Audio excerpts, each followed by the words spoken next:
The effort to build a playground at West Barnstable Elementary School moves forward, and a wrong-way driver is arrested and charged with operating under the influence.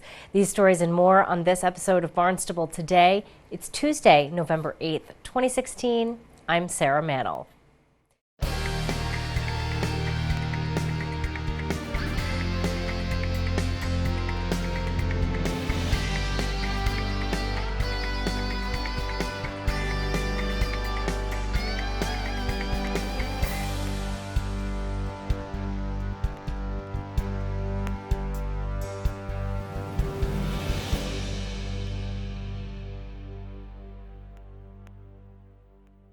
The Recreation Commission votes to support plans to rebuild a playground at West Barnstable Elementary School. Prior to the vote, Commission Chair Kevin Turner voiced his support for the project. I've had conversations, and the principal sent a letter to us in support of it. I like the fact that the school committee is in support of it. I see this as almost similar to something that Little League would put forth, except it's even on school property. So we're not the financing source of it. We're just the recommendation force of it from recreation. So after school hours, I know that a lot of people have used it in the past. I know that BWB kids have loved it in the past. We've had Little League practices back there when kids were all over the place. And BWB, the tennis courts in that whole area was one of the areas that we had on our hit list of top priorities. So I'm certainly in favor of us supporting it, but I'd like to hear your thoughts as well. Commissioner Richard Sawyer, however, voiced some concerns. The reason I don't think we can recommend anything at this point is because BWB is unique. It has a lot of land, a lot of available space for multi-use fields.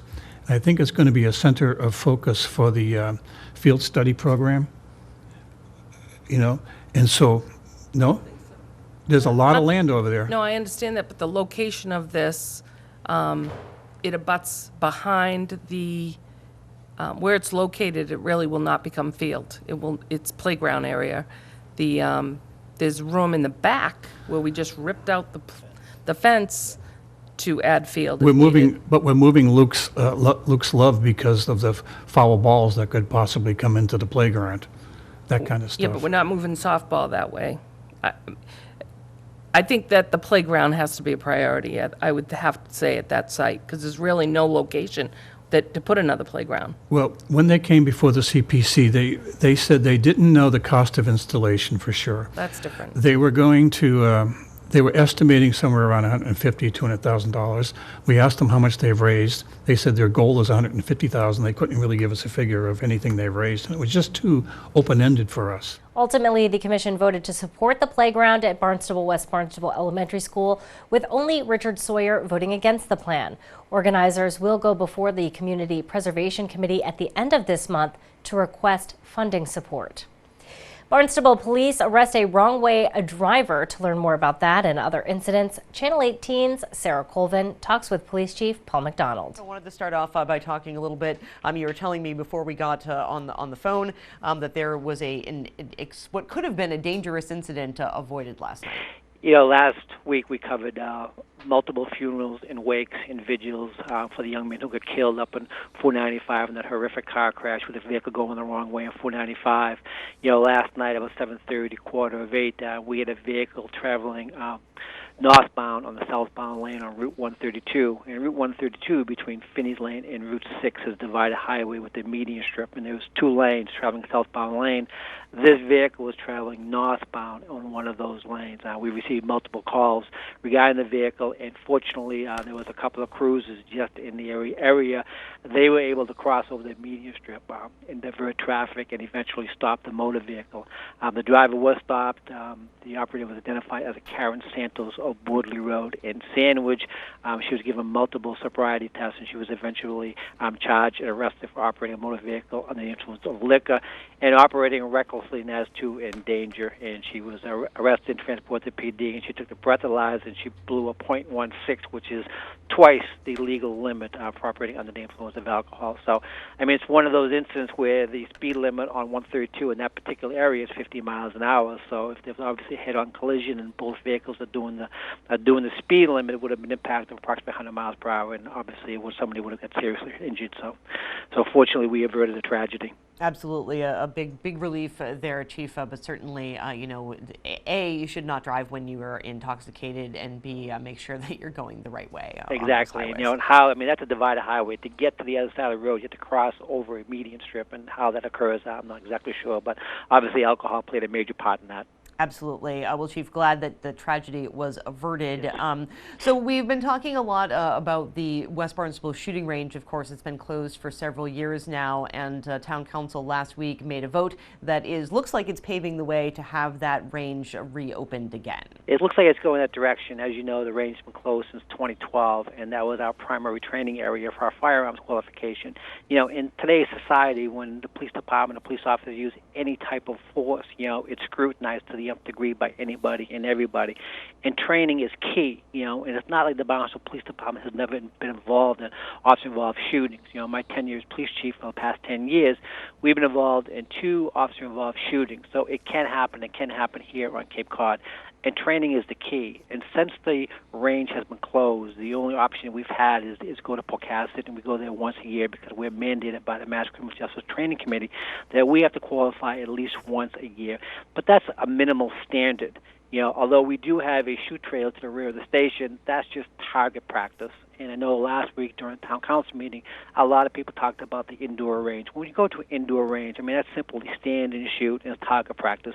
It's not a real-life situation. And we go to a range, the particular range that we had in West Barnstable, you could actually practice, combat shooting, different techniques. You can practice in low light, no light, darkness.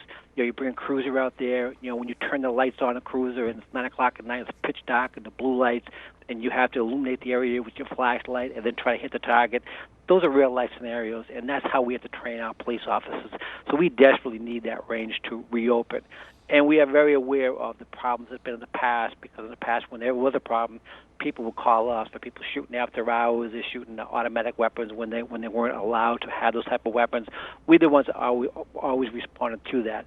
So if it does open, I think that between us and natural resource and conservation, we can manage it in a better way and try to keep everybody happy. Sure. So as you say, Chief, a really, it's a valuable resource for you in the department as you're training. What do you see the police department's role in helping to manage the shooting range when and if it does reopen? Well, right now, you're listening to the town manager, working closely with him in the town council. It looks like the range will probably come under management of the police department.